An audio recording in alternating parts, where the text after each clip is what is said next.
Get in the know. Non-stop Vikings talk. It's Purple Daily on Score North and ScoreNorth.com. Dude, the Rhino might be back, bro. Football. He is the Rhino, 10-year NFL veteran offensive lineman, started in a Super Bowl, played for the Minnesota Vikings, loved it so much he resides in Minnesota. And that skincare routine is really paying off on the YouTube channel every week. Alex Boone. Hello. The Costco sweatshirt. Where did you buy a Costco crew neck sweatshirt at Costco, or how did that come about? Dude, I saw it somewhere. I can't remember where I saw it. And I've tried to buy them so many times, and they just don't have them ever at Costco, so I had to get it. And then I got a Kirkland one, too. I'm so excited. Is Costco pretty much the only place an offensive lineman, like when you're actually in the league and bulking and you're trying to stay above 320 or whatever? Like, I don't know how you're supposed to. You can't shop at, all due respect to Kowalski's, but, you know. Whoa. That's your other place, right? 100%. Costco's a Kowalski's is like retirement grocery store. Costco is week 10. Yeah. Got to keep the weight up grocery store. Oh, for sure. Just buy in bulk and buy everything you see. You can't tell me you don't love Costco. You don't even love to go through it and just people watch. It's so fun. Just get 9 pails of cheese balls and go home. You never eat them all either. You never eat all the food. It just drives me nuts. Oh, man. Just bring a pallet to my driveway. So this is Trenches with Boone here, and later on we will do I have like 7 or 8 plays clipped that you were sending me some. I don't know if we're going to get to all of them. We got so excited. I know. We'll get I love how you stuff. You're great because you'll just send me a timestamp of, all right, 2:55 third quarter, 3:53 fourth quarter. Yeah. And I'll just go in there and I'll just and we matched on a bunch of them. So I obviously couldn't be like, hey, go to play 34, because I don't know if you count penalties in your plays, and then I don't know if you got, like, you know what I'm saying? Like, everyone counts their plays differently. So I just tell you where to go and then pull it. But I'm glad you don't do that, because I don't count them one by one. Oh, you have to. I don't go through the punts, and I don't go through the kick returns through the back of the end zone. So, dude, the punts rest are the best. mull in. Are you kidding me? You watch those punters fall down like they actually got hit. So annoying, isn't it? And then someone's like, well, you got to give them their space. For what? In the middle of a fight, lady. So I wanna ask you about situational football. Okay. A specific one? Well, I have sort of a general question about how situational football works and what it all entails. But I find it interesting, a couple different threads here. Number one, you've got a bunch of the national media, and even, like, I don't know if you've seen this, but the Lions, who are, they've won like 4 or 5, so have the Vikings. The Lions are actually 3-point favorites right now against the Vikings this weekend. So there's this perception, Vegas, national, everywhere, that even though they're 10-2, Booney, we're sitting here, we're in December now, okay? So it's not like October or a team gets hot. This team is 10-2. They continue to find ways in the fourth quarter to just be the best team when the chips are on the table. And I find it interesting. This is the second part to my point in question. Kevin O'Connell has made a point to say multiple times throughout the last few weeks, we practice and study third downs, red zone, 2-minute drill, like maybe not more than every other team. I don't know if you can quantify that, but he says we are obsessed with situational football around here. And so we will pop up scenarios from other teams, and we will watch the film together and then go and practice something on a Friday or whatever it is. So when a coach is that obsessed with, and the Vikings were like 9 of 18 on third down. They held the Jets to 3 of 16 on third down. The Jets were 1 of 6 in the red zone. So if the Vikings are obsessed with situational football and being situational masters, and they keep playing this way in the fourth quarter, how can they be frauds or lucky? There's some luck involved, but I guess what's your take on the Vikings as sort of situational masters winning all these close games? No, I think they're great. I think they're doing a great job. Like you just said, when you hold a team for like 1 for 6 in the red zone, and then they were 3 for like 16 on third down. I mean, there's not a lot that they're going to be able to do. We've said it on this show. You can't settle for field goals in this league, especially in close games. And to be fair, I think the first half and the second half were 2 completely different games, but in the second half, it really just came down to who wanted it more. I mean, think about those Corey Davis catches. I mean, a lot of those were him just taking a ball and just snagging it out of the air. I mean, Mike White getting peppered left and right, throwing some zingers. Like, I mean, he's a good player, but at the same time, number one, I hate to burst everybody's bubble, but everything is situational football in the NFL. Like, when you go in, every day is a different situation, whether it's Wednesday becomes a 9-on-7 day, so you're really working all your run game situations or 4-minute situation, you could say. Thursday becomes a 2-minute situation, always end with a 2-minute on Thursday, which is always a different situation, and it could be pulled from something. It could be just completely made up, and it's, and sometimes it's such a situation that we're going to go into our headset while we're doing this, or sometimes we'll have a coach on the field telling us the plays, or maybe it's the quarterback's going to completely run the show himself and, hey, our communication's down. Let's just see what you do today. And, that stuff's fun. And then Friday's always goal line situation, short yardage.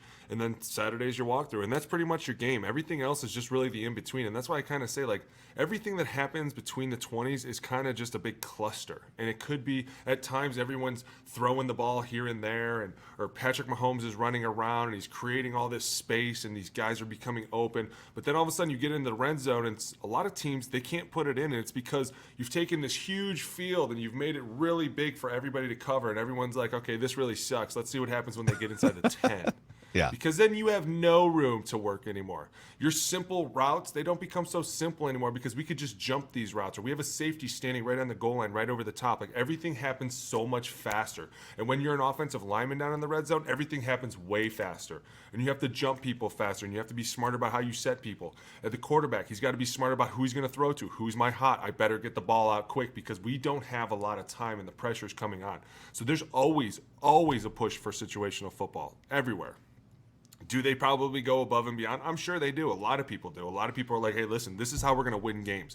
Third downs. If we can continue these drives, eventually we're going to put it in the end zone. Or, follow me, we're going to keep them off the field. Oh, Right. We became our own best friend. There's sometimes where coaches would come in and say, hey, we need to be better at second and long. So we're going to do a huge second and long day today because, we're stopping ourselves on first down. We're shooting ourselves in the foot. We're clearly not prepared for a second and long situation. So now we need to go out here and say, what are we going to do? We're going to do a little bit of play action. We're going to do a little bit of wide zone. We're going to do a little bit of toss. Might throw a couple smokes. I mean, every day was just a different situation. Here's the truth. This drove me nuts. The defense just looks at the script and basically calls their plays off that. So if they're like, hey, listen, they're running power to the right, what do we say? We bring the Sam off the right side on this play. Like, you know what I'm saying? They just do that. And then, even worse, offensively, you're never allowed to see the script, right? Like, the coaches, they'll let you see what's happening in the day, but the script they like to keep secret because they. You're saying like the first 15 plays on Sunday, you don't know what those are on Friday? No, like during practice. The practice script. Friday, you definitely don't know what the first 15 are. You don't find the first 15 out until the day before the game. But like in practice, you're not supposed to see the script because the whole thing is scripted out. The defense will look at that script and play off their defense off of that. And at times they throw things at you to see what you're going to do. But then the defensive players go and look at the script. So they'll be like, hey, play 3 of 9-on-7 is power to the right. Just remember that.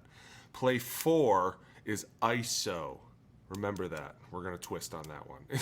You're like, dude, you completely. I love that. I think it makes you better as an offense. If I was an offensive coach, I'd be doing it just to sabotage. Hey, let's it tell these took guys me what's happening. so long. Every day I'd be like, why do they always twist on the ISOs? How do they know it's? I even said deuce. And I swear he believed me, and they still twist it. He's years, holding a piece of paper. What are you talking about? Dude, I think it was Takeo Spikes was like, what are you, an idiot? You clearly were looking at the plays. Yeah. You've kind of blown my mind here, though, because I think, I've always thought about situational football. Mm-hmm. Football is third down, it's red area, it's 2-minute, and then maybe a couple other ones. But you have basically pulled back the curtain and told me that everything in life is a situation. So true. That second and 10 can be a situation.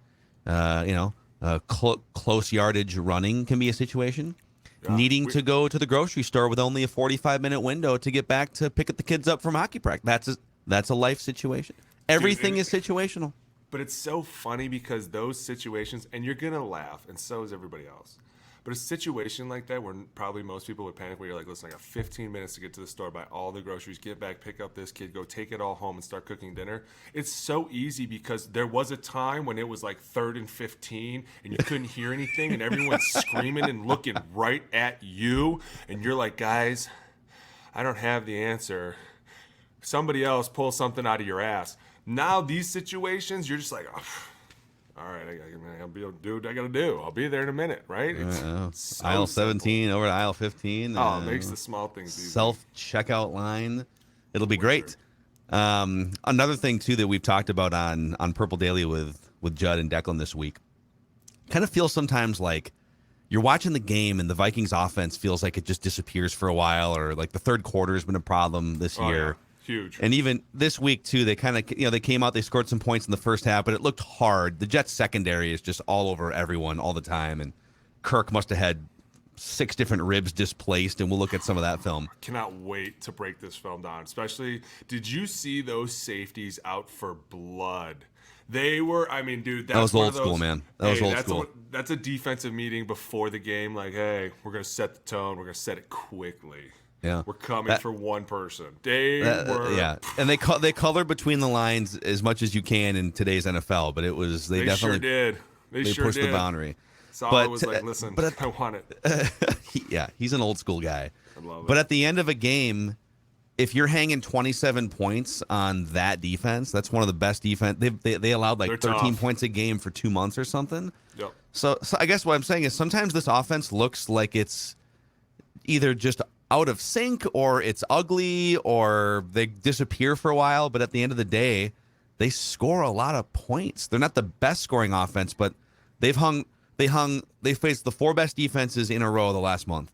They hung 33 on the Patriots, 33 on the Bills, and they hung 27 on the Jets over the last month. Like those are the types of defenses you would face in the playoffs in January. Right. Is there a question coming? No, it's a take, man. I was going to say, you should feel good about your offense scoring that many points against playoff caliber defenses. Is my take. I do. And listen, this is like, if we're going to talk like advanced football, yeah, you come out in the second half and you piss down your leg a lot. Like this last week, I think there was 2 back-to-back drives that end in sacks. And here's my problem with that. The Jets are not the Jets of like 5 years ago. And as soon as Robert Saleh got hired, and you can go look at this, I was probably the only one that was like, y'all better watch out because this guy is infectious. Like, he's contagious. And the minute he gets enough people to believe in what he believes in, they're going to be unstoppable. Even with the quarterback named Mike White, who, like, you're like, wait a minute, what? Who the hell is this guy? But he just stands back there and zings it. And he knows what he's doing. And Corey Davis is on a mission. And all these guys are around him. The offensive line is not even that good, but this kid's just tough. And here's the problem. You go in at halftime, I'm sure Robert Saleh was throwing stuff around the locker room. Like, hey, we're not here to get our asses beat all the way up in Minnesota. We could have done this at home. So they come out with a little bit of a chip on their shoulder, and the Vikings are probably thinking the exact opposite. Oh, these guys flew all this way to get their asses kicked. All right, well, let's just go out here. We'll give them a little taste, something special. All right, we'll go to Cowboy Jacks. See you guys in a little bit, right? Like, and then you get out there, and it doesn't go that way, and all of a sudden, here's the thing that I just think I keep looking at that might be even more advanced is, like, none of them really panic, though. That's the one thing that you have to always worry about is that if you're continuously beating on somebody and they're not really panicking, like, yeah, the ball was going everywhere a little willy-nilly, and that's a little concerning. Like, you haven't seen that all year, and all of a sudden we're throwing wrong routes and throwing way over here and way over there. That's a question mark. But after that, like, the sack. You give up a sack, and I think it was the one where the left tackle got rolled up on, and the guy came around, ends up getting Kirk, whatever. Like, everyone just pops up, and they're just like, all right, hey, man, my bad. Forgot about, like, there's no one, like, freaking out on the sidelines. There's no one yelling. There's no one going all ballistic. You don't hear anybody see anybody pointing fingers. Like, everyone's just kind of like, all right, that was stupid. Won't do that again. Like, there's just something about them that even when they are kind of getting punched in the mouth, they're still kind of poised. Yeah. And that's a little concerning to me because it's like, what are they thinking? Like, they must be like, dude, we've been here so many times. We'll be fine. We'll get the ball back. Harrison will get an interception. Somebody's going to do something. It's like they have such belief in each other. It's kind of cool, man. I'm telling you. And here's what's even funnier. I ran into a guy this week. Great guy. I don't know if you know him. I won't name his name. Good dude. Plays in the NFL now. Trying to get back in. Tom Brady. No, O-lineman. Great dude. And we were talking about the Vikings because he stopped over at the gym. And he was going to see the doctors to get cleared to come back in the league, which he did. And he saw the gym, so he stopped in. He was, Booney, how you doing? We started talking. And I was like, hey, man, so, hey, what do you think about these guys over here? He was like, man, he started laughing. He's like, a lot of it kind of reminds me of when we won the Super Bowl back with Peyton. He was like, the whole year we were just kind of chugging along.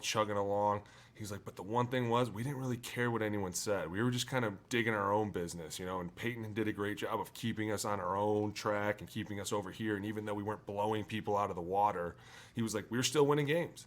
This is enough for us. You're going to go out, you're going to play teams. People are going to play you tough, especially when you're one of the top teams like the Vikings. Like everyone knows that if you come out here, you better be ready to swing. And so all of a sudden I was like, yeah, that's right. And he was like, dude, we kind of flew under the radar. And the whole time everyone kept thinking we were going to get beat. And he's like, dude, we kind of liked it. After a while, we're kind of like, this is great. Nobody really likes us. This is even better. We have nothing to lose. If you don't think we're supposed to be here and we lose, well, then you're just right. And we were a bunch of frauds the whole time. But if we continuously keep winning, then all of a sudden everyone has to keep eating more words and wait till next week. Or wait till they see this team, or wait till they see that team. What if they don't see that damn team anymore? Like, they're one game away from clinching the playoff spot.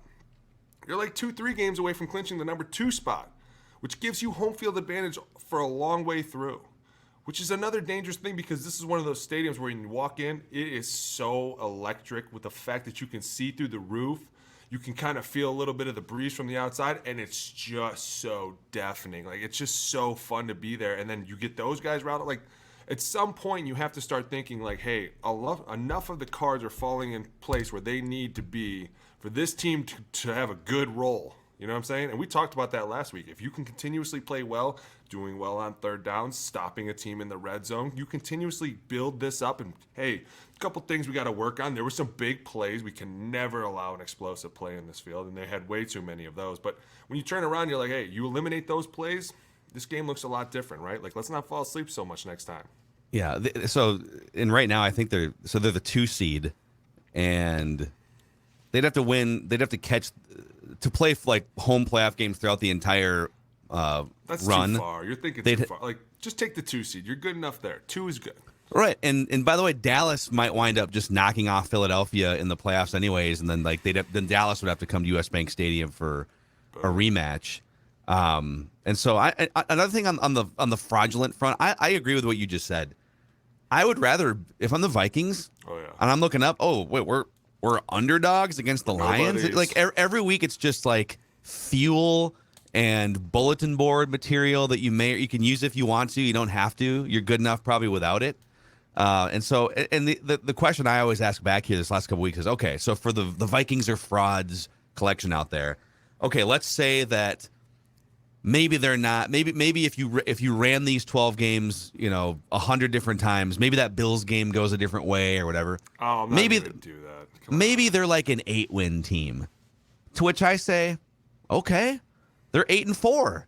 And they're still one of the top 3 seeds in the NFC, and they're still a tough beat and playing well in the fourth quarter. So I don't even really know. They're 10-2. I know. Just roll with it. Like, people get so mad, and they're like, well, they didn't have their starting middle linebacker. And you're like, dude, that's the NFL for you. That is like the second phase of the NFL. Is here's your starters. Now, what happens when one goes down? What do you do then, right? Like, and then they've also played the hardest schedule, basically, of any NFC playoff team. Of course, the games are going to be close and I'm not even going to listen grind to it this out because they're 10-2 and they're in the second seed. And yes, while I agree with you, they are the most ultimate bend but don't break defense.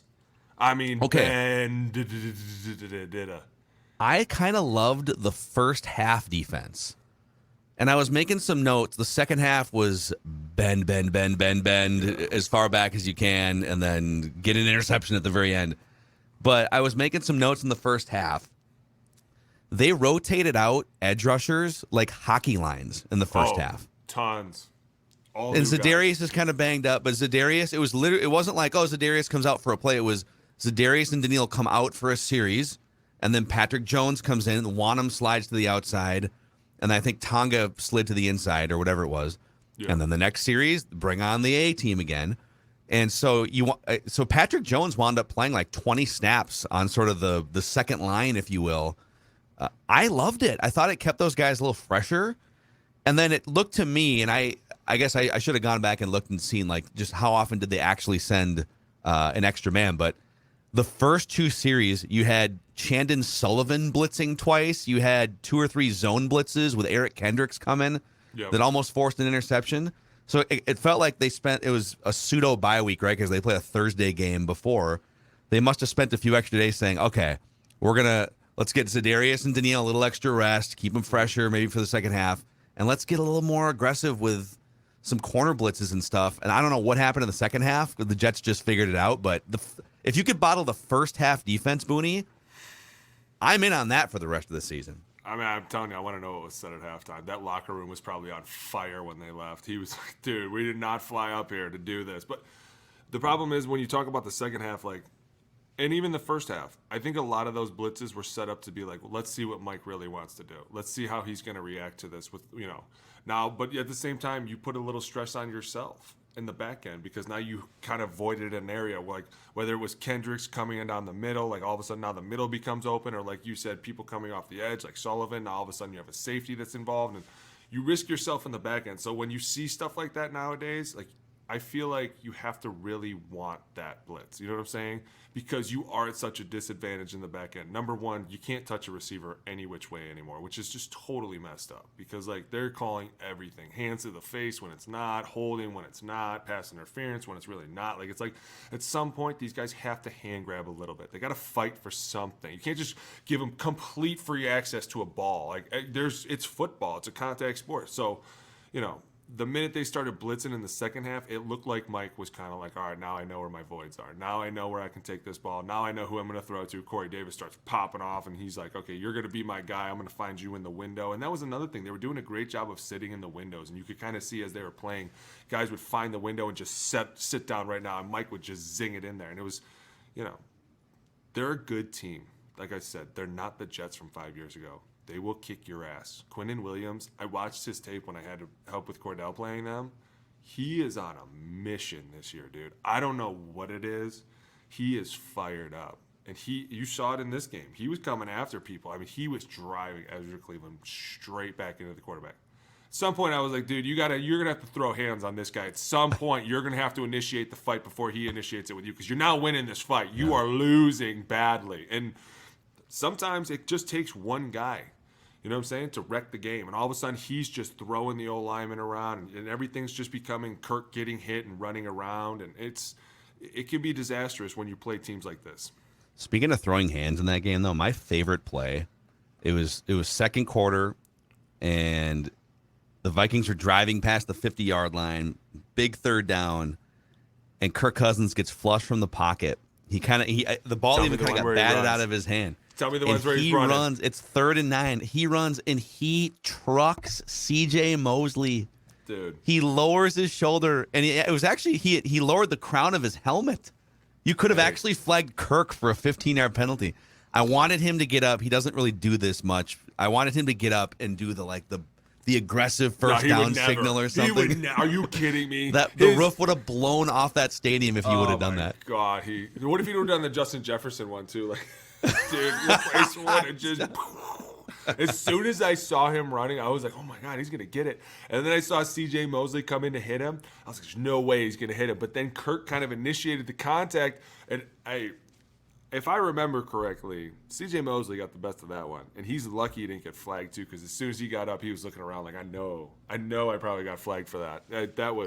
But that too it goes back to what I was saying before. They're so composed. Kirk, 3 years ago, getting flustered like that's a sack. Now all of a sudden he's running 10 yards down the field and not sliding and getting up like it's no big deal. I'm telling you, man, these guys are dangerous because they are just in their own world and they're having fun. And yeah, they fall asleep, but they're dealing with a backup left tackle, and their offensive line has been up and down all year, but they're getting better and they're doing what they can. And to his credit, Kirk Cousins is doing the best he can with what he has. Like, he has now officially been like, okay, all of it is on me. No matter how much I get hit, I'm still going to have to deliver this ball, right? Mm-hmm. We love Nick Mullins. I do. He was a Niner, my guy. threw like 450 yards against the Seahawks when they were really good. I could not believe it. I was like, there's no way this is happening right now. But like Kirk has stepped it into a whole new world right now where it's not so much. But don't get me wrong, this last game, there's a few willy-nilly balls that we were all like, whoa, what was that? And it was funny because you could even see the coach on the sideline kind of looking at him like, dude, what the hell are you throwing that? No, he's running an out route. It's this. I mean, it's Kirk O'Chains, man. He's this bizarro version of himself, where he's kind of rickety. He's kind of rickety in the middle of the game when he used to be incredible and rack up all these stats, and then in the fourth quarter. And in fairness to Kirk, he started playing better in the fourth quarter and doing the fourth quarter comeback thing in 2021 before Kevin O'Connell got here. And there was a couple games where, like early in the season too, where he would lead the Vikings down, and then Greg Joseph would miss a field goal or something or whatever. But it's a blast to watch him literally and figuratively just get back up off the turf and throw darts to Justin Jefferson. Or I mean, and we'll in like 2 minutes here we'll get into the film. But how about that bomb to Rager? Let's watch the film, dude. Let's watch the film. Pull the goddamn film up, because that bomb he threw to Rager when he took that shot guaranteed broke some ribs. All right, we're gonna get into this here. We got a bunch of places to dive into. We're gonna try and fire someone later on in the show. We haven't done that in a few weeks. But we got a lot of people getting fired today. A shout out to our friends over at Lake Ridge Liquors. So over in Vadnais Heights, Lake Ridge Liquors is here to help you restock your cabinet for the upcoming holiday gatherings you may be having. Over 1,000 wines in stock, a 40-foot wall of whiskey, including a Lake Ridge exclusive barrel pick of Jefferson's Rye Single Barrel. That's right, Jefferson's Rye Single Barrel. Football. Get on in there. 30 seconds off 694 and Rice Street. You mentioned Score North sent you, and you can sign up for the rewards program, and they'll spot you $5 for your next visit. Again, that is Lake Ridge Liquors in Vadnais Heights. All right, dude, let's just get into this here. Let's get to the Rager play. Do it. So, let's see here. Where is it? Is this Kirk drilled. I think this is it, right? About how he broke his ribs. Okay, so we have we're just doing the end zone cam on all these here. So for the audio only audience, this is a good time for you to jump over around the 27-minute mark over to the YouTube channel where you can watch Professor Boone make us all smarter here. So I'll make this a widescreen for you. Talk to me, baby. Got an even front. Love it. All right. I'll roll this here for you. Here we go. Oh, they're moving. They're shifting it. Here we go. Got a 42 over. Clearly nickel defense. Here we go. Strength is right. All right, so we're going to fake 37 blunt here. Alex Madison here in the backfield. This is great. This is a good job by everybody, right? Initially, but right there, go back. All right, here's the problem. Number one, Ezra's got to fit a little bit more, right? Like see how you kind of like, we call this airplaning, and it makes your arms make you look like the wings of an airplane. And the minute that the defender sees that, he instantly knows it's pass, because you're never going to do that in a run game, right? So they tell you don't airplane out there. Is it weird that he was flapping his arms too? Is that yeah, probably not advised. Like, I'm not saying you got to sell this better, but get in there a little bit. But here's the problem. As Bradbury gets into this, he kind of gets turned a little bit, and right there, the guy stops. And this is a big problem. He's stopping to see if he's actually handing the ball off. And sometimes when they stop, you stop, because you're kind of like, where's he going? What's he doing? You're not sure the position of yourself compared to the quarterback, so you're trying to figure everything out real quickly, and then they throw you down. I'm going to be real honest with you. I hate guys that push-pull. I hate that. Like, it is so hard to defend because you have to be really balanced, right? And you're kind of in this middle by yourself. Is my left guard here? I mean, right guard shouldn't be with me. He should be with my right tackle helping him. But he gets a little too leany here and too high. And all of a sudden he gets pulled, and that stance right there is always a throw-it stance, right? Throw it. It's always funny when you hear somebody like, throw it. Oh, man. This ball better get out. Oh, God. But anyways. Yeah, this is a long developing play here. Real long, which it should be. That's why you have so many double teams on it, right? See Rager up here up to the right. So Rager's about 20 yards down the field.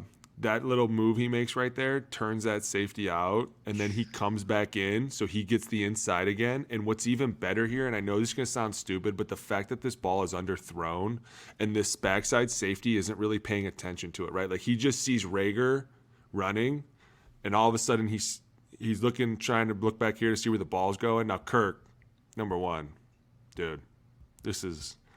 Okay, so focus on this. High level getting crushed. I mean, this guy's got a good 6 yards. Nobody's slowing him down. Look, Ed Ingram could have saved the day. Broby, you could have saved the day right there. You're supposed to look back. It's called a sin. Wow. So tell me, what is Ingram supposed to do? He's not in the here? wrong. He's not. He's supposed to help him, because see what you're doing is you got Ezra, Cleveland, and Bradbury are double teaming 97 to 58. They would call that a gap. Right, so they got 58 drops back into coverage here. Right. So when he drops, but now Ezra does a good job of looking to his left tackle too. Like, he's in this gap. He knows that Alexander Madison is back here to most likely chip. Right, like, that's why we're running it this way. But on the backside, you have Ed Ingram and Brian O'Neill. They're going to C.J. Mosley. So you step down and sell the zone, and then you come back and you look for this guy. Now, as soon as he drops, everyone's taught to get back out to the tight end, because obviously we know how bad those guys are at blocking, right? So the minute you sell this and get back out, oh, dude, you should see coaches. They're like, listen, we're not even going to really check this guy that much. He doesn't come a lot. We're going to play our odds. Everybody steps and gets right back out. But this is a great job by the tight end. But see how this ball is underthrown? And I mean, when you're looking down the barrel of this, I'm pretty sure anything. Oh, dude, he literally lets it go as he gets And hit. Kirk sees it. This is. I just want, as the number one Kirk hater around here. You know me, Alex. Dude, he's tough. This is an incredible play. And yes, the ball. The ball was underthrown. Yeah, but that's a good thing, because he got destroyed while trying to throw this. This is also a throw. I don't know that the old Kirk. I think Kevin O'Connell encourages Kirk on a look like this. All right, in previous incarnations of Kirk. I don't know where he goes with the ball. I think he probably just gets hit and sacked here in previous years. This is not a safe throw. Look at this, right? I mean, he is literally throwing this up into two safeties, but wait, to an unreliable, fairly new wide receiver, and this is a bleep it ball, dude. Look at the throw he could have made right here, right in the middle of the field. Like, that's what's so cool about this. Like, he's like, you know what? If I'm gonna get peppered, and this is going to be my last throw of my career, I'm going to make it worth it. I'm not throwing some junk ball in the middle of the logo. I'm giving it the good old heave-ho. But look, see number 3? He kind of catches it late and doesn't realize how late he is. So now Rager has a great shot. I mean, it almost looks like number 3 kind of gives up. So 3 sees the ball here, and he's trying to gauge, okay, is this short? Is it long? Right. He finally looks up at the ball, right? And as soon as he makes his decision, Jalen's already underneath it. And I don't remember who was covering him, but whoever that is had a 0 chance. But look at that. I mean, dude, I kind of watching this, you think maybe the safety could have, I don't know. But he didn't, and that's incredible, what you get. Man. I love the fact that he took that hit and threw that ball still. Have to peel Kirk's. They put a white chalk outline of Kirk's body on the field after this, but dude, this might be the year where quarterback doesn't buy you something. Don't be surprised. Hey guys, listen, I love you, I do, but you broke my spleen. So in the spirit of amazing, I'll take you to lunch. Throw. How about that? Let's go to lunch. We'll go to Caribou. In the spirit of amazing Kirk throws here, this is red area here. Dude, this is go time here. Look how tight it is. Fourth quarter, dude. If you think this looks tight, you should be out there. It is so hard. Like, you feel the noose around your neck. You're like, man, this is getting really tight. And everyone just starts, like, they just feel like they're so much closer, don't they? Look at the safeties. You're like, dude, I don't know if this is 2 or 1. I can't tell. Is he messing with us? Oh, man, I love it. And then you just have these random people up here just kind of hanging out, you know? You never notice them, but you know what I've noticed lately is the numbers. And this is why everybody didn't want different numbers, is sometimes when you get a guy with, like, the number 9 standing up here, number 9 is such an awkward number. Like, you're like, how do we ID this guy? Is he a linebacker? Is he a D lineman? Like, you see what I'm saying? Like, there never was a question, because 50s were always linebackers, 40s were always linebackers. Now when you're, like, IDing number 9 or number 7, you're like, dude, 7? Who the hell is the Mike? Yeah, Tom Brady made us stink about that, and people kind of made fun of him, like, okay, Tom, I think you'll be fine. But it's a good point. It's a lot of talking when we didn't have to talk, and it's a huge advantage for the defense because before you would just say 52, and it was like, all right, a linebacker. Now I'm not kidding. You say 7, and something's going through somebody's mind, like, is that a safety? Is that the linebacker? Could that be a D lineman right now? It could be. I think it's really important to note here, too, up to the right, as this ball's being snapped, Ragnar starts to get into position for some reason here. So, you watch the bend here. There it is. Get into buzz right down here. there. Buzz down to a little cover 1. What we got going on here? Talk to me. Who's going to give it away? Oh, go back. Oh, my goodness, go back. This is what I love. Watch my right guard right here. This guy. Whew. Sometimes you just let the guy's momentum take him. This is how you send your hands, dude. Watch this. Comes down. Send him where he wants to go. Just send him all the way. Look at that. He sent him 2 people over. When people set for twists and you can just let a guy fall right into you like Ezra, you see how he can see it's a twist? Because obviously Quinnen Williams is not going very fast, but then all of a sudden, there's my guy. Like, you don't have to do anything. It's amazing. Now, he should use his hand here and not his shoulder, but Look at that. Right that's tackle. A pretty good job Brian, there. Stalwart. I know it's getting tough. It's a great job. Look at that. Sitting down, getting down there. This throw is nuts. Dude. That's opposite hash. Opposite hash. That's opposite side of the field. I know. That's what I'm Do you know how hard that is? Like, that is one of the hardest throws you could. And look, he catches it just as his feet, right there. A toe drag from the left hash to the right side of the end zone. And he's doing it in some tight quarters. Look at that. And I'm not giving Brian O'Neill anything. That's a phenomenal job right there. Sitting down on that. Dude. Yeah, what do you see from the tackles here? Also on the left side, Blake Brandel holding his own a little bit. He is. He's turning too much too quick, though. He's going to set himself up for an out and in. But it's a good job. Chip help there. Right there. He does a good job. That is a pro throw. Dude, Brian's been playing great. Boom. Justin Jefferson makes that look. That route too just makes that look so easy. Just creating 4 feet of separation. But you know what I love too is when you go back a little bit, you can kind of see everybody's final route. See how everyone's right across the goal line? Like, they spread out the entire field. This is like one of the ways that you make it really hard for them. Like, you have guys all over the field. You have 3 guys right here. There's a guy all the way to the left, and Dalvin Cook right here. You see him leaving out. There you go. We stretch that side, and then we have Justin Jefferson stretching. Like, this is how you make it hard for the defense. Look, they're all playing catch up. Even over here, we got Hawkinson. You could have thrown it to him right here. Watch, he's going to break out. That's holding, by the way, right there. Throw that ball right now. Is Hawkinson Kirk's first read on this play? On the left side here, this is definitely holding. Look at that. It's either. It kind of looks like it might even be Osborne. See how he's kind of looking right down the front? That's a tight window to Osborne. He may have had 3 touchdown passes here. I mean, those are tight window throws. I wouldn't throw that. But the JJ is a tight window. I mean, look at that. But that's it's nuts. I feel like with that one, it's kind of like that's an us or no one throw. You know what I'm saying? So you can heave-ho that as much as you want out there, because if anything, it's us or nobody. But this, like right here, look, Hawkinson's open. I don't know. I'm not throwing that to KJ. There's 3 guys there. Like, if that goes the wrong way, a lot of people are going to be like, way to go, bro. But that's beautiful. Look, you have to pick your poison. Look, 3 guys around Thielen.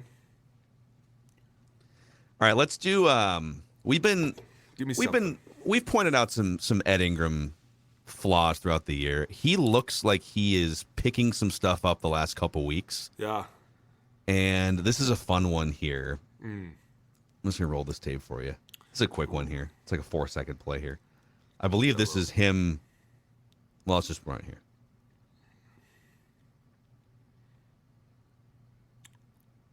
Yeah, watch him. I think this is Quinnen Williams that he deposits. There you go. Dude. I just wanted to show your guy Ed Ingram dumping. Those are the best. Dumping someone on his ass. Especially on the nakeds. This is a free shot. So this is a great job by Bradbury holding them up, and then Ed Ingram just coming and finishing them off, dude. This is your one chance that you can get on these guys. You got to take it. This is Johnny Munt. This might have been the first one of the first plays of the game. Who's 3? Whitehead? My dude's having a rough day, man. Johnny Munt catches this ball right in front of him, but he's turned around. Oh yeah. So Ingram gets the handout here to the right. He's doing all this. Looks like a You have to. You sell it. You got to sell that run because if you don't throw the hand, then 57 will know right away it's not what it is. You know what I'm saying? Everything always has to look the same. If it doesn't, they know right away. It's the same with them. If something doesn't look normal, we're like, something's up. But this is a great job of breaking ribs. let them know you're there, Eddie. Good stuff. Had to give it that one. Give love Ed it, Ingram dude. some love here. Always give some highlights. All right, what else we got? Alex Talk to me. Madison. This is the Madison touchdown. This is the about It's a like a 14-yard duo. touchdown run. Yeah, it's like a duo play. It's great. I love duo. All right, what do we got here? We got a little dot formation, a little deuce, 2x2. Where are we bringing Thielen? Is it because number 3's coming down into the party? Probably. Look at that. Little can So motion. Thielen's reacting to number 3 here. No, he's probably moved down for him. Okay. They probably, see, like, if you go back, it's kind of like a void over here. So I'm sure Kirk was like, listen, they're not just going to let this huge bubble last. And you can kind of see him creeping, so you bring him down. You're looking And at so- this right here. Yeah. And sometimes they'll, like, so he could have brought Osborne over, but let's see how you block this. You got your nice little plug. You got your A. Yeah, Osborne's going to 26. Thielen should be going to 3. Because you're going to take your chances with a corner. Corner tackles you. You should be ashamed. This is a great job here, though. Look at, take it back for a second. If you go back here, see how these linebackers are forcing the situation.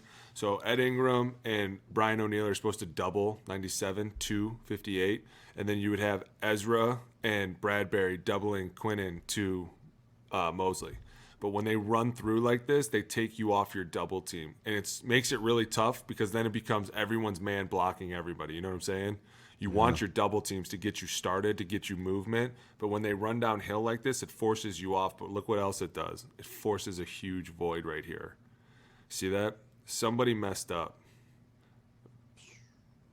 This defensive end right here, he's supposed to be crashing way harder.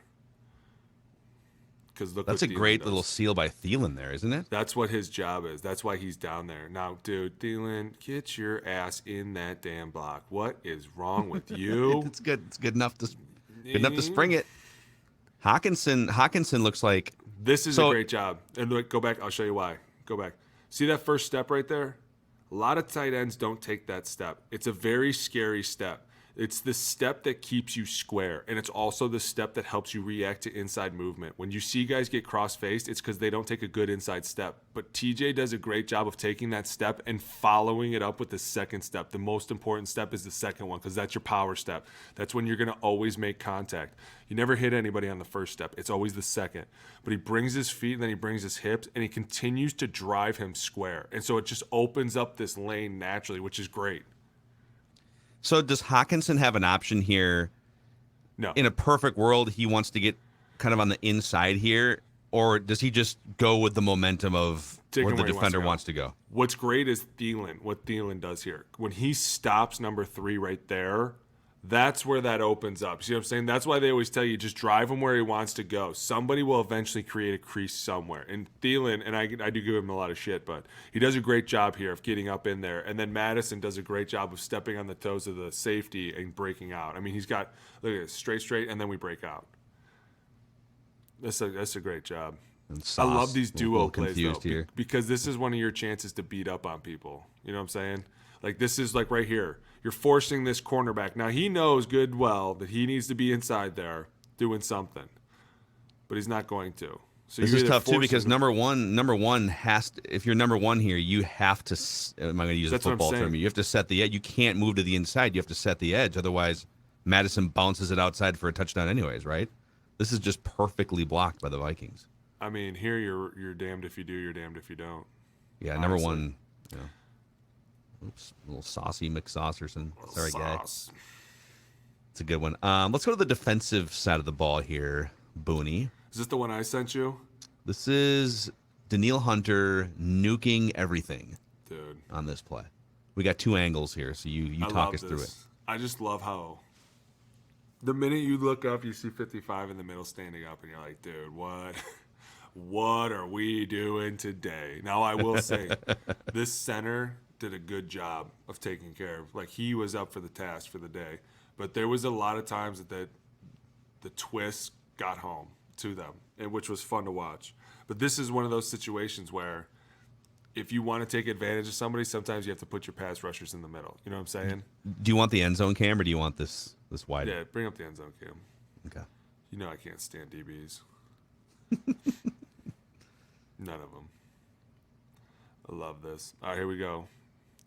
Who's the center again? Connor McGovern? Yep. That sounds right. Yeah. Dwayne Brown's left tackle. Great guy. Great guy. George Fant, right tackle. My guards. I don't know them. Let's see here. All right. So when you look up initially, if you were to ID this right now, you could call this a magic or a spinner.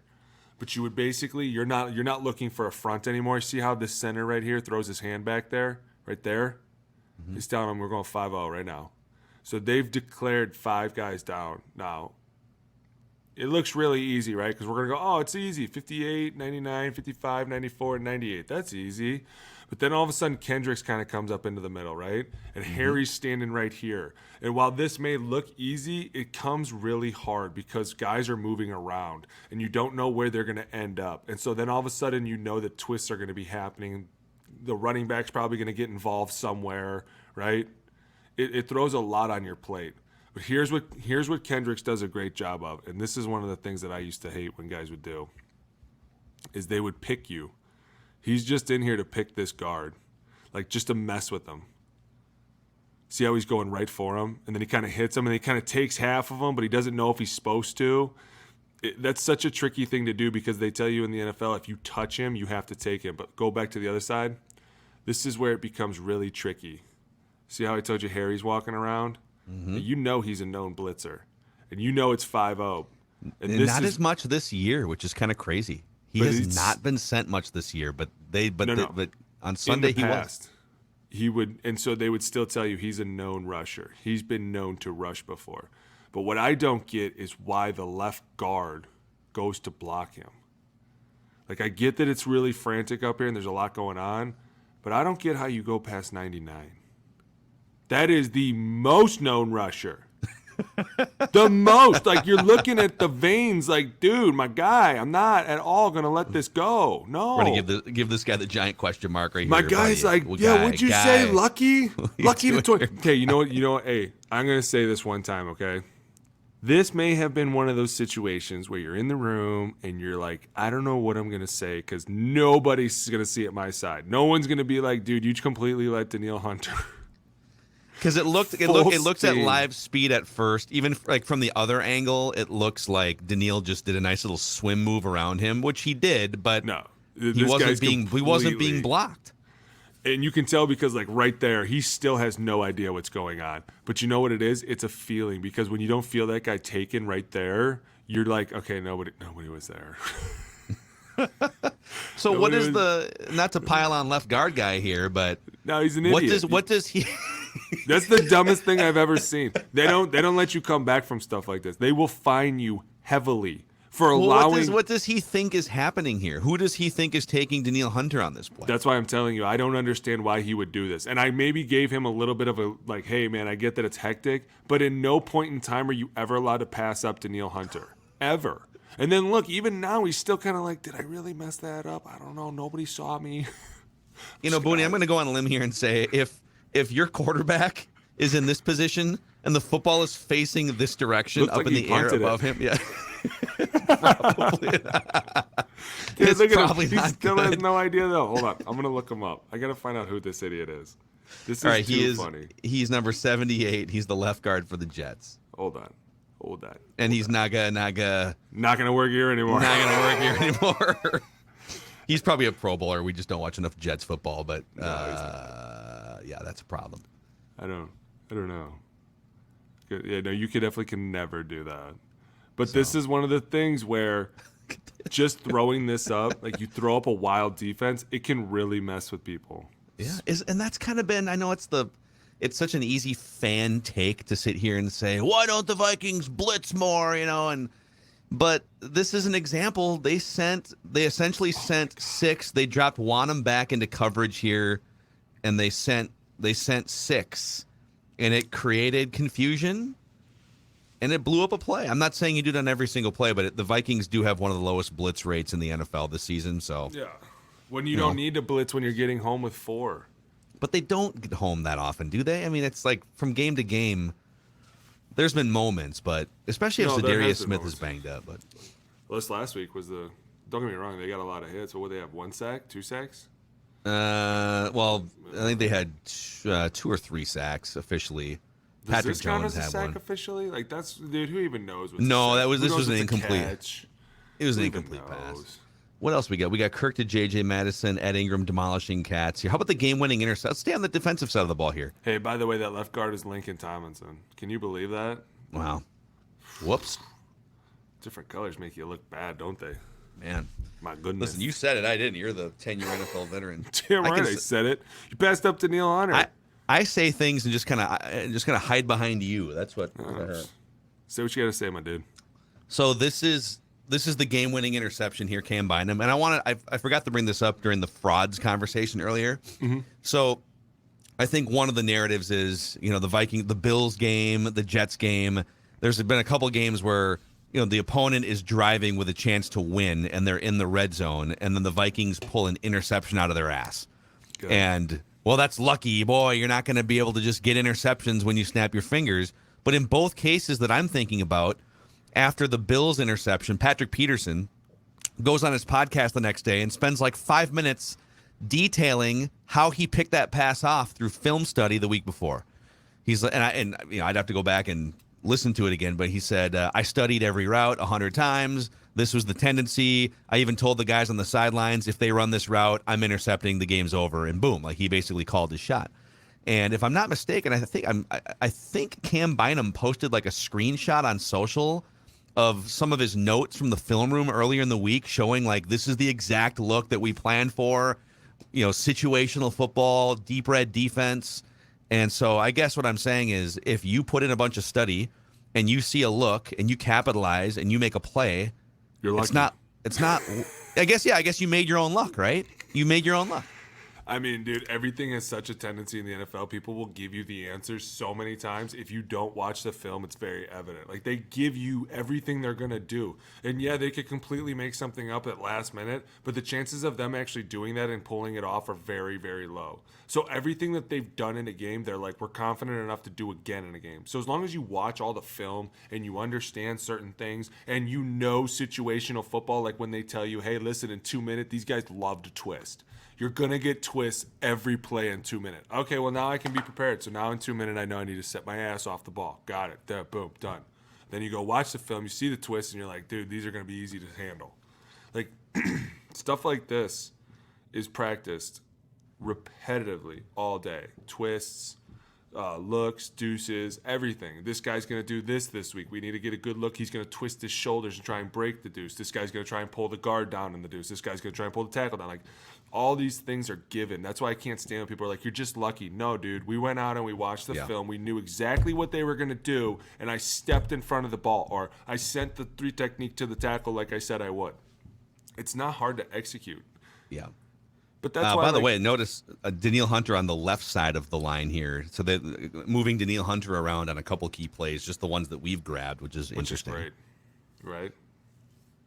All right, so you're Mike White. You need a touchdown. Here we go. We're looking at it again. Seeing? Wait, go back. Let me see. Do we get a signal? Go back. This is where the play starts, right? All right. By the letter of the law, this would be an odd, right? Because, well, you got an overload to the right because now your boy went over there. See, this is why, like, just even moving there, like, see how you can't go back farther, but assume that he started right here over the center, right? Obviously he did. We can see that he's walking that way. Yeah. So put him, put him like right on this hash mark, right where he is, level where he is. Say he's right there, but he's off the ball. That right there is an odd, right? Everybody's looking at it like, okay, now we're in odd rules. The minute he walks over here, it now becomes an overload. So now we're talking again, right? Because everybody has to know who has 55. You could never snap the ball with the assumption that somebody knows who they have. Like, everybody has to know. If you don't know, you ask questions. So, like, this is, like, super, super advanced. But just that movement of walking across the ball puts a lot of people in question. Like you Explain see it, 78's kind of twice looking to at your him. guy here. 78's looking at him. You can tell. He's looking at the ball, and he's looking through the corner of his eye, so he's looking at him. I'm sure he's not looking so much at Hicks. I would never really focus on a linebacker. But all of a sudden, we snap the ball. Herberg comes back, and he's like, oh, boy, now we got problems because, look, my center's too deep into this nose tackle. He didn't snap the ball and throw his damn hands. So now he's all body in here, right? I got nothing. All of a sudden, we start making contact, and this guy's like, what is going on, right? This is what I love. See how he comes around right here? Right there. Dude, Lincoln made up for what he did before. For sure. Look at that. For sure he did. That's impressive. That's impressive. Yes. But go back over here to the right. This is Dwayne Brown. Dwayne obviously has been doing this a long, long time, right? What's the one thing he's doing? Take it one more frame forward. One more frame forward. He does a good job of staying square as much as he can. But right, one more. There. Stop. See how he's completely right sideways? Here? Yes. The left tackle. His hips are facing the sideline, and Wanham is not there. In order for you to turn your hips, his hip has to be past your hip. That's the only time you can turn because now you've turned too soon. And what happens is when you come back, see that leg right there? Go back. See that inside leg? See how it kicks back? You lose all your balance. It's trying to rebalance you up because he knows I've turned too quickly. Now I need to square up. But he does a great job of slapping his hands, and Dwayne Brown has nothing.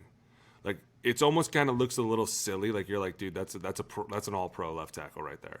But it's the feeling of coming into you. He turned too quick, which is a great job by the defensive end of coming into him. Gets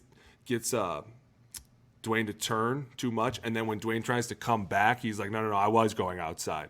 Like right here, when he kicks his foot back inside, he's thinking, oh, he's going inside, so I'm going to stop him. And then he's like, no. And it sucks because this two-hand swipe is so subtle. It's kind of almost like a don't touch me. Oh, get off me. You know what I'm saying? It's not so violent that it needs to throw you as much as it is like just, oh, get off me, dude. And you're like, okay, I have no feet. I have no hands. I have nothing. That's a great move right there, especially against a great player. And Mike White, I don't know if Mike White sees or feels this, but obviously right he's about to get smoked. I would say he does not see, feel, or smell anything coming down the pipe, and he should. Boom! And that's still, you think that still affect that? Did this hit, to what degree did this hit impact that throw? Let's see here. Not at all. Yeah, and he didn't get the follow through that he would. I don't know. Yeah, I guess you're right. I just think it's a great play by the safeties. Bynum. He jumps the route, and unfortunately I don't have the other angle on this. We can't break down the secondary, but that's not what we break down the trenches on this show. Yeah, we're breaking down the trenches. This is a great job jumping and then getting down right away. Yes, exactly. No need to But he gives himself this. enough out of the end zone because we've seen what happens when you don't get yourself out of the end zone. But hey, man, way to make a lucky play there. Right? They probably never ran that before, and you just totally guessed. I hate that. It's almost like players forget what makes us good. Dude, we watch everything. And if you don't, you're probably getting your ass kicked really bad. Lucky Vikings, man. The lucky Minnesota Vikings. So just lucking their way to 10-2. Who are you firing? Who are you firing, buddy? Well, I'm still shocked that Nathaniel Hackett hasn't been fired yet. And so I guess for the fourth time this season, I would they literally can't score 20 points in a football game. It's so bad. So I would keep looking over there. I'm curious who you would fire. It's been like 3 or 4 weeks since we fired anyone on this show. Whose ass are you firing tonight? You know?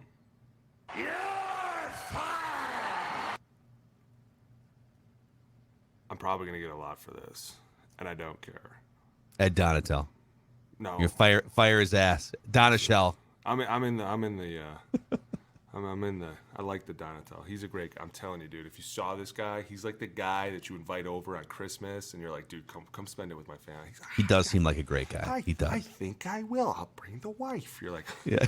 This guy's the man. This guy's- Right? Shows up So- in a Santa hat, probably. And the more I think about it, the more maybe the fact that he is so nice is probably why. Because like I think of like the exact opposite is like a Vic Fangio, right? Like a zero nonsense. You're gonna get a demerit if your shirt's untucked. You're in trouble. Like, you know what I'm saying? Like just coming down the pipe. Like he's mad. You can feel it. You sense it. His defenses were rocking. But if I'm gonna fire somebody, and I know I'm probably gonna get a lot for this, but when you lose 54-19, I'm sorry, my guy. I'm sorry. I'm not with this experiment anymore. I never was. Never Wow, was. Jeff Saturday. Come sorry, on, dude. bring a box, buddy. Go back to ESPN. I still don't like Go it. sit next to Mike Greenberg. I'm reminded every Sunday when I see such awesome coaches all over the sidelines, right? And I'm just like, this is just not right. They gave up 33 points in the fourth quarter. The game was pretty close.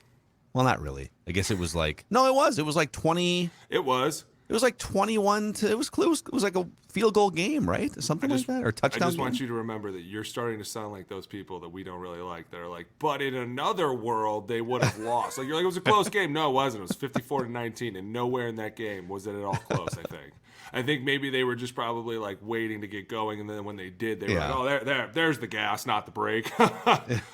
Stupid us.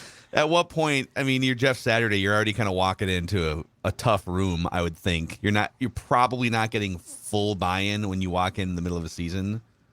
And now after that beatdown, couple losses. He also had the game. Was it 2 weeks ago? And they had all 3 timeouts, but they let the clock run down to like 20 seconds, and he just like didn't use his timeouts. I'm not going to do this right now.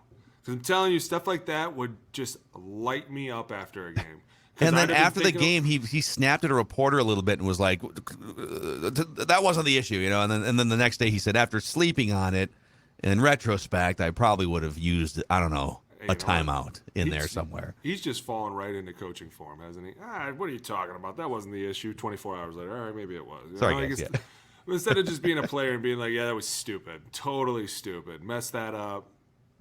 Guys, my first go around. Give me a minute. Like, couldn't even have made it funny. I'm not even gonna go there because it just drives me nuts. All right, Jeff Saturday, Hey, and once again Nathaniel next week, Hackett. Yes. So Lions and then Colts, Giants on the horizon. It's gonna be so fun to watch. I mean, this is like one of those games where you put CJ Ham in for like 45 plays, and you're like, dude, I want your face mask sideways at the end of the game. I just want you to send a message to the football man himself that we play more football than he does. No. No, I want more CJ Ham in my life as well. I'm in on this. I feel like he played a lot of snaps. No, I feel like he was out there during this last game. This is going to be a physical game. I would expect the Lions to come out and try and just swing as hard as they can. So in response, you're going to be like, CJ, buckle up. You're going in. Let's play a game called How Many Snaps Did CJ Ham Play Against the Jets? I thought he was out. I'm gonna say he was out there for at least 10 snaps. Let's look it up here. I'd say 15. Wow, 14. Wow, look at you, dude. Dude, and you know what I love too? I love, and I don't know why I love it, but it comes down to like the angles and like there's always these algorithms for why the running backs are in the positions that they're in. It's because it like fits the run well, you know what I'm saying? But this toss that keeps breaking inside, dude, it's so fun to watch because it's got to be such an optical illusion to the defense to see the quarterback turn around and toss the ball, but then the running back ends up hitting it through the A gap, and you're like, wait a minute, did he just toss that? How the hell does he toss it? But so much of it is so fun. Dude, I'm telling you, we should next week we'll pull it up. Did they run? So they ran a couple tosses. Are you talking about one of the ones they ran in this game against the Jets to Dalvin? Yeah. Okay. And then instead of breaking outside, it goes inside. And the way it's run is like, it's probably wanting to be run, and I've seen a couple teams run it. It's probably wanting to be the whole pitch of the quarterback, the action automatically should get the linebackers to flow quickly, right? Like you're either taking off or you're not catching the edge. So the minute they do, and then all of a sudden Dalvin cut it back inside, and it was like, man, that was interesting. rewind. Let me see that again. Like, it's just so fun to see it because it's kind of a way to mess with the defense. But we'll pull it up next week. I forgot to send that one over to you. Find me one of your track marks. Text it to me, and we'll find that play. I have a stockpile too of some dumb football questions to get to, so maybe we just run through a few of them next week. I've got a list here. Give me one right now. All right, let's go. This is from listener Darren. Who says, love you guys' football chats. Thank you, Darren. We love you, Darren. We love you. And he says, wondering if you guys could dive into game planning. It's something the average fan knows basically nothing about. Just would be cool to get some context from Boone when talking about the topic of game planning for your next opponent. And I'll add a more specific question on there. So you've got your playbook and you got your systems and your concepts and whatever. Yeah. How do you whittle down what you do offensively as a team and as a system with what your opponent looks like going into the next game? What is that preparation process? How do you narrow down what the 15 plays are, what the tendencies are, what goes into sort of game planning for a specific opponent? All right, listen, I've never done this, but I think in 4 feet in front of me are like 55 old notebooks that I used to have. Oh. So if you give me 10 seconds, I can go over and grab one. We're going to, go. I can maybe show you how the old Boonster used to prep for this stuff. Are these like handwritten notes? We're going, oh my God. They're incredible. Wait till you see go. this stuff. They're bad. I love it. By the way, while Booney goes and finds his handwritten notes here, we have the Score North merchandise shop open for business still, scorenorth.com/shop. If you want your Before I Die hoodies, listen to him just yelling back there, your Victory Monday hoodies and T-shirts, your Mr. Fourth Quarter Comeback hoodies and T-shirts. Check them out. Check them out at scorenorth.com/shop. This is glorious. And then when you're done, I would love to show you old Macadac's handwritten show notes here to show you how we prepare for award-winning podcast material. So I'll just go through no one cares about that at all whatsoever. All right, look, as you can see, these are all super official, right? Like I used to love the cover. And did they give you guys just like blank notebooks, or how did this work? You have to go buy your own at Costco. No. You get these, dude. These are anything written in here. Oh, that's official. That's an official Vikings logo there. That's a keeper. Official, dude. There's like hundreds of them. My wife is so mad. She is like, I want you to get rid of these books. And I'm like, why? How could I get rid of all this? Do you understand how many plays are in these books? Like, let's see. And every one of these books is front to cover because I have to use every page. I'm very meticulous about how I do it. So here we go. Ready? This was an 8:15. This is day 15 of camp. Oh, God. Day 15. Here, let me go widescreen on you here. See if I can put you on. I don't even know if I know how to do that. No, I'm not sure. Every day, Tony used to write stuff up on the board. So every day, I used to have to write it. You'd write it down. Okay. Can you just start reading some of the notes? Let's see. All right, number 1, block the noise and embrace the challenge. Number 2 is a leadership mindset. Number 3, win today so Friday is easy. Friday must have been a scrimmage. Compete in one-on-ones. And then, this was right before Seattle, which, by the way, we got twisted more than I've ever been twisted. And Khalil and I just were like monsters. But it says, twist Seattle. They must have twisted in the game 21 times before because I wrote 21 times. Run game, easier by now. Number 1s have open Pandora's box. Tony used to say that a lot. Don't open Pandora's box. And that meant that we were probably the week before not doing well in twist because now we were going to open Pandora's box and they were going to throw a whole bunch of shit at us. 9-on-7 today, which is if 9-on-7 today is written bringing something crazy or we're throwing something in today, you're in camp. Purple, it was a tempo huddle, means nothing. I love when they just throw random words out and then they have to highlight it. Means nothing. Got it. Or that was probably me writing like it means nothing to us. Don't see how like sometimes you can throw something out and be like, in a perfect world I might need to know this, but in a fast pass world I'm just gonna roll through this. Here's one. Ready? Fire, rat and mouse. What does that even mean? Fire, rat and mouse. Those are quick screens. So rat went to the right and mouse went to the left. Don't fall for the cheese. Let's see. 118 reps low, 367 are high. I don't know what that means. Cadence, pre-snap. All right. And then we basically go through all this stuff. Like anything that was written up, code words, domino, Picasso. Okay, what does Picasso mean? So this is a quarterback is at the line of scrimmage, So and remember, he's yelling Picasso.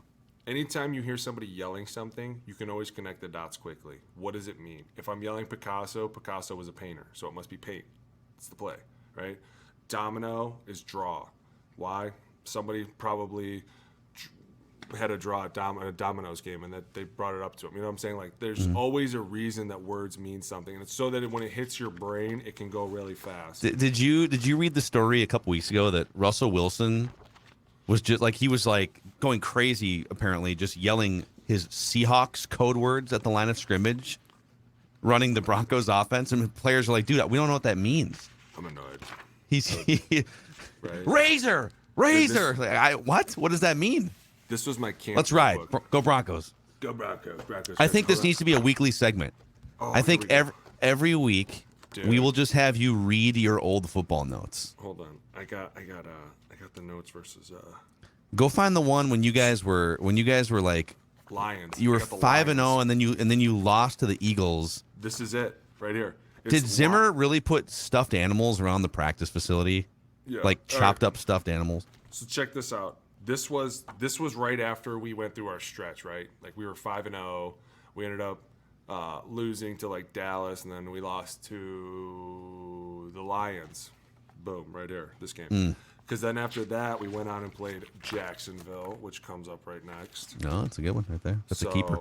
Yeah, this is a good one. We should go through some of these, dude. We would have a lot of fun, dude. Taxi. Okay. Oh, Capone. Oh, Capone. Day 2 Indy, dude.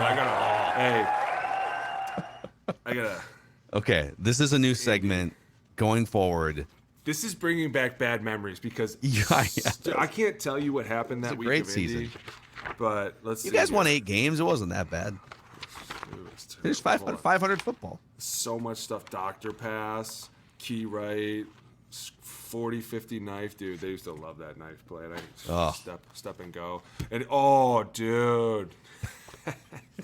Look at this guy. About these. This is like opening old mail. It's the best. Okay, so for all those people that really want to know how I know so much, it's because every week we used to get these, right? O-line tests. Okay, so these are you see how meticulous those are written. These are right? printed out like blank play sheets. Yeah. Well, they're plays. They're drawn up plays. And you so what are they quizzing? What are they quizzing you on there? You have to fill in. So this one right here, we're in gun stint right, F right, 93 front, hand back, right? So we're gonna go football. We're going to run this play, and they basically want to make sure that you know what you're doing. So they'll start throwing stuff at you, like as this goes, I'll take pictures and we'll pull these up and we'll talk about some stuff. But like, it starts out like this. This is the front of the test, right? And you see what that says right there, right? In handwriting, I can't read the writing though. I see that it says regular season game. Yeah. Against San Francisco. No, this is San Francisco against who? So you're playing. This is when you played for San Francisco, or when you played for the Cardinals. This is when I played for San Francisco. Football. So you have to draw. You have to draw everything up, and then who the nickel is. I got a lot of tests saved up. Okay. We got a lot of fun stuff. This is great. No, organize this. Every week, we're going to spend at least 5 or 10 minutes of you just going through old football notes. I love this. Dude, I just want to know, there's got to be some funny stuff in here.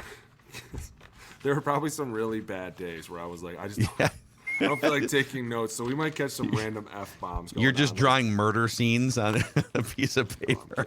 Oh, this one's from OTAs. Can you believe what an idiot? I took notes in OTAs. Oh, as a young player, you should take notes during OTAs. Here it is. This is the notebook of 5-0. Yes. 5-0. This is every game from in. Do you have Super Bowl lead-up notebook from 10 years ago? Yeah, I think I do. I got to go. Okay. Look. Oh, I got another test in here. Oh man, this was the best. Hold on, real quick. You got to know this. All right. So this was our test. Don't quiz me. Don't quiz me. No, this was our test. Oh my God, this game has a story. Okay.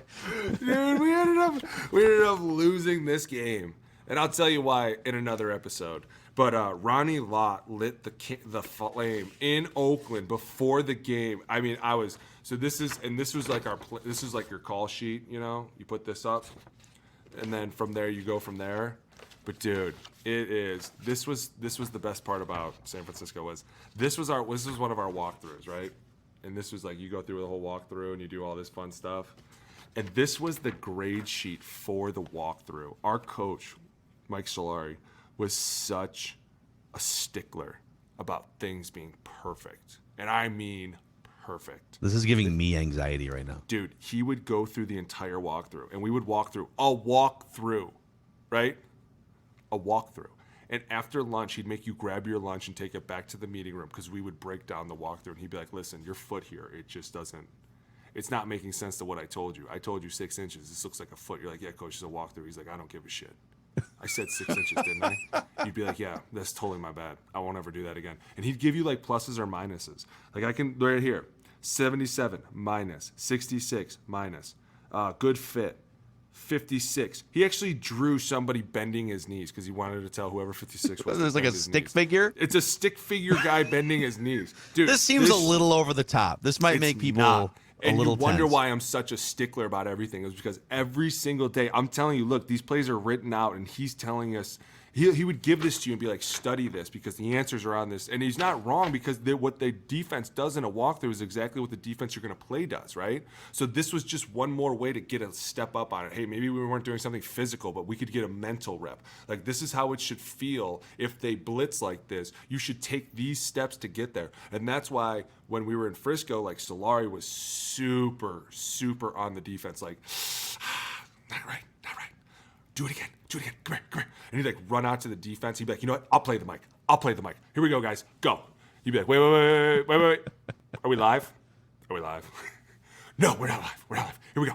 And he'd line up as the mic, and then we'd all like walk through, and he'd like come barreling through, and you couldn't touch him because he was our old coach. But dude, I'm telling you, stuff like this, you could get gun right wing, 6 Georgia, kill A. Oh my God, dude. Are you kidding me? Gun trips right. Y counter, pass 333, front split, X slant, F seam. Boom, baby. We used to sit in there and be like, on what? Wait, check count. I missed it. I'm not kidding. A true story. I was doing a podcast with, do you remember Drew Stanton? Yeah. Sitting there ragging on me the whole time because he's like, dude, you're the only offensive lineman I ever met that always said, check count. I was like, dude, because I get so caught up in the play that I'd be like, all right, pass 332. All right, the running back's going to be here. He's going to run this way. All right, seam, flat. Got it. What's the count? Shit, what's the count? They'd be like, dude, it's on 1. But they would get so mad because then the defense would be like, hey, guys, it's on 1. I'm like, oh. Yeah. Sorry, Alex. Hey, there'd be sometimes I'm like, hey, is this the one where we're going to double count it? They'd be like, dude, seriously? Yeah. It's almost like I want the best out of him, right? I want the best fight this guy's going to give me. Yeah, you know the snap count now. Dude, see what happens when you start pulling up old plays. This is great. Excited. No, we're going to bottle this. This is a new feature going forward. Oh, here we go. Titans to the Green Bay. Remember, that was the first game in the stadium right here. Day 1, Green Bay. Winning effort today. Ooh, Navajo, Act 4 and 5. I love it. Oh, and you know what was great, too, is they always tell you the officials, Walt Anderson. Oh, well, very, very penalty heavy, right? I wrote a note, watch him. I'm definitely watching him. Keep an eye on that guy. Oh, He'll be watching you. You know that for sure. This stuff is addicting. Playmakers, 52, Clay Matthews, 56, Julius Peppers, 76, Mike Daniels. They had that many guys over there?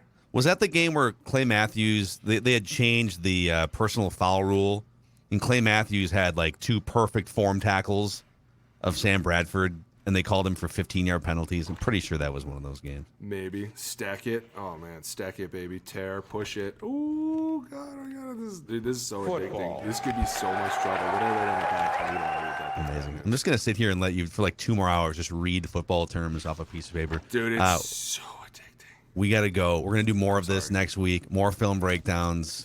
Trenches with Boone every single week here on the Purple Daily YouTube channel. Please click subscribe and the like button to help spread the word about this daily Vikings and football community you guys are helping us build. And a 5-star rating and a positive review over on Apple Podcasts will go a long way. And I'll bring that play up from next week. I was talking about that toss. That's kind of like that optical illusion for us where they toss it.